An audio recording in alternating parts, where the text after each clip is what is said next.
अस्सलाम वालेकुम स्टूडेंट्स, कैसे हैं आप सब? ठीक हैं स्टूडेंट्स। मेरी पिछली 2 वीडियोस में मैंने Arrhenius concept of acid and base और ब्राउन-सिलौरी concept of acid and base आपको पढ़ाया।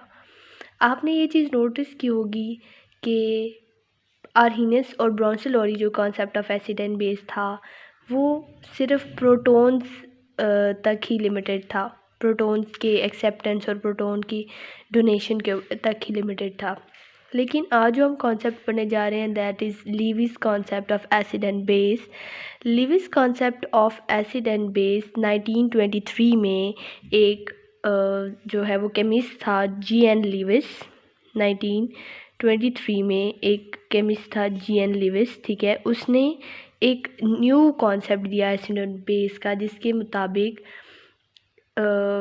एसिड क्या था, बेस क्या था, वो हम लोग स्टडी करेंगे, ठीक है। अकॉर्डिंग टू दिस कॉन्सेप्ट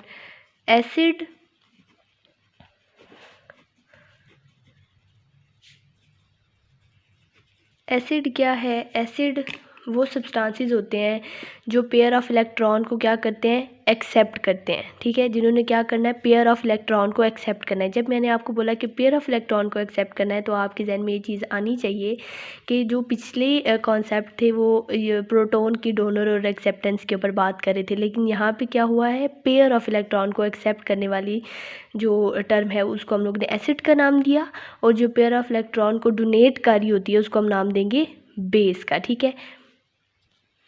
ठीक है, आपने यहाँ पे क्या चीज़ देखी कि एसिड वो सब्सटेंसेस होते हैं जो कि पेयर ऑफ इलेक्ट्रॉन को क्या करते हैं, एक्सेप्ट करते हैं। बेस वो सब्सटेंसेस होती हैं जो पेयर ऑफ इलेक्ट्रॉन को क्या करेंगी, डोनेट करेंगी, ठीक है। एसिड और base, Lewis concept of acid और बेस को जो है वो एक्सप्लेन करने के लिए हम लोग डिफरेंट एग्जांपल्स देखेंगे, लेकिन इसकी जो फर्स्ट एग्जांपल हम लोग ले रहे हैं वो है अमोनिया की और उसके साथ बोरोन ट्राइफ्लोराइड की।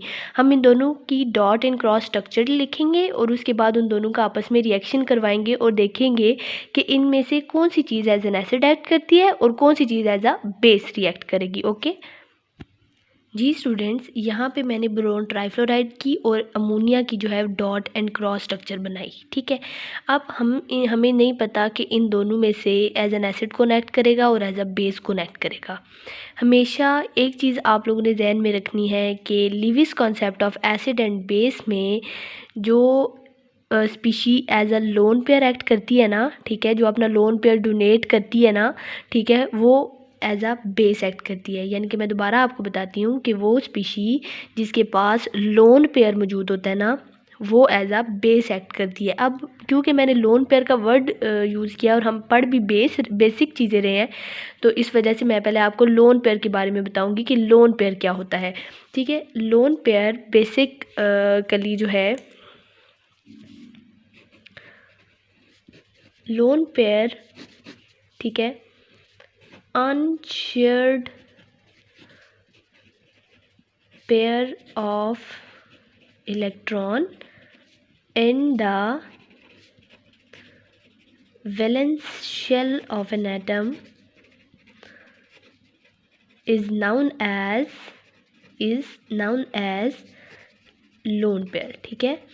यानी कि किसी भी एटम के जो वैलेंस शेल के इलेक्ट्रॉन होते हैं ना, किसी भी एटम के वैलेंस शेल के अनशेयर्ड पेयर ऑफ इलेक्ट्रॉन, ठीक है, यानी कि वैलेंस शेल के अंदर मौजूद वो इलेक्ट्रॉन्स जो कि अनशेयर्ड होते हैं, ठीक है, और सिंगल फॉर्म में प्रेजेंट होते हैं, ठीक है, उनको नाम दिया जाता है लोन पेयर का, ठीक है। यानी कि फॉर एग्जांपल हम लोग अमोनिया है, क्योंकि यहाँ पे तो हम अमोनिया की एग्जांपल ही देखते हैं। अब देखें ये क्या है, अमोनिया, ठीक है। अब हमें पता है कि एन का एटॉमिक नंबर क्या है, 5, ठीक है।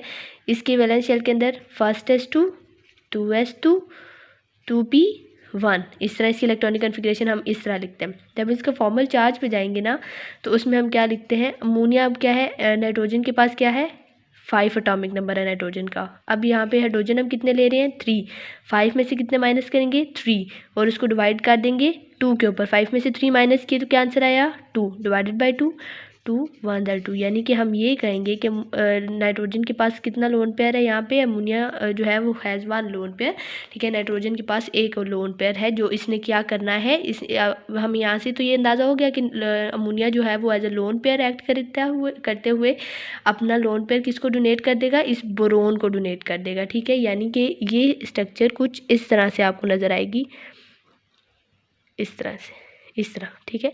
ये एरो की फॉर्म में आपको ये स्ट्रक्चर नज़र आएगी, ठीक है।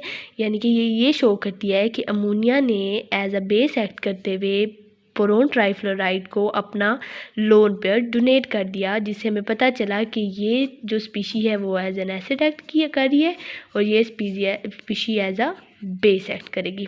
इसी तरह हम इसकी और भी एग्जांपल ले सकते हैं, ठीक है। अगर हम बोरोन ट्राइफ्लोराइड की जगह पे ना ले लेते हैं हमारे पास केटाइनिक स्पीशी ले लेते हैं H पॉजिटिव, ठीक है, और उसके साथ हम अमोनिया का ना रिएक्शन करवाते हैं, ठीक है। इसकी भी डॉट एंड क्रॉस स्ट्रक्चर जब हम लोग लिखते हैं हाइड्रोजन का एक और ये इस तरह, ठीक है। ये लिखने के बाद हम ये देखते हैं कि आफ्टर रिएक्शन कुछ इस तरह की ना हमारे पास स्ट्रक्चर शो होना शुरू होती है, ऐसे करके। और ये यानी कि अमोनिया ने अपना लोन पेयर किसको दे दिया, इस H पॉजिटिव को। क्यों? क्योंकि अमोनिया के पास क्या है, लोन पेयर है, उसने लोन पेयर इसको देना है और एज अ बेस एक्ट करना है उसने, ठीक है। आफ्टर रिएक्शन स्ट्रक्चर कुछ इस तरह की बन जाती है, H पॉजिटिव, सॉरी H के साथ एरो इस वजह से क्योंकि इसने उससे लोन पेयर ले लिया, नाइट्रोजन एज इट इज़,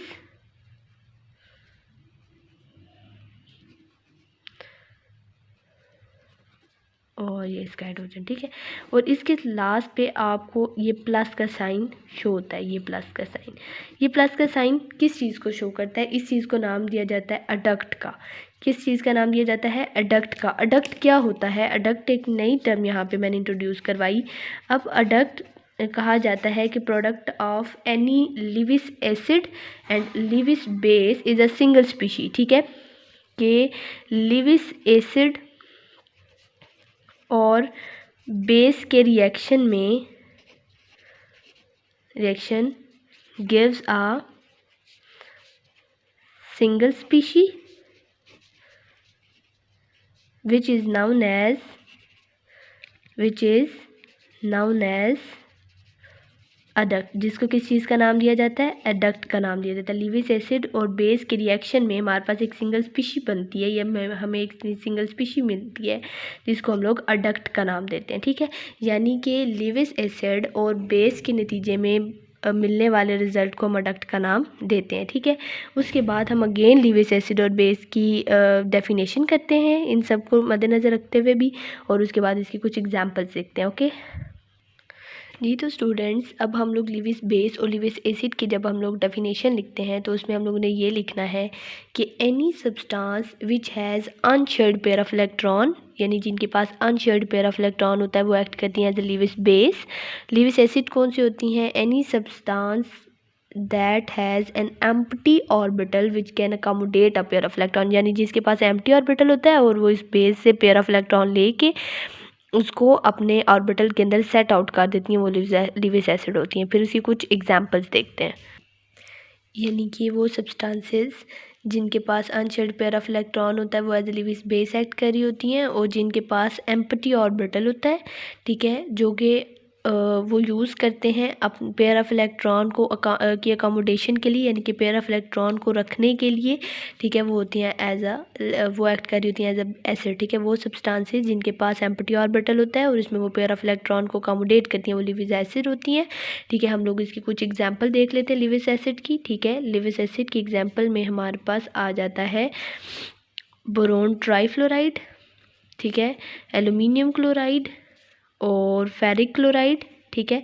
कुछ केटाइनिक स्पीशी आती हैं जिसमें हमारे पास आता है H positive, Ag positive ions, ठीक है, ये हमारे पास आ जाता है। उसके बाद हम देखते हैं लिविस बेस की कुछ एग्जांपल्स देखते हैं, ठीक है। लिविस बेस में हमारे पास ज़्यादातर आते हैं अमोनिया और अमाइंस आ जाते हैं हमारे पास, और हमारे पास आता है अल्कोहल्स, क्योंकि इसमें oxygen also has lone pair.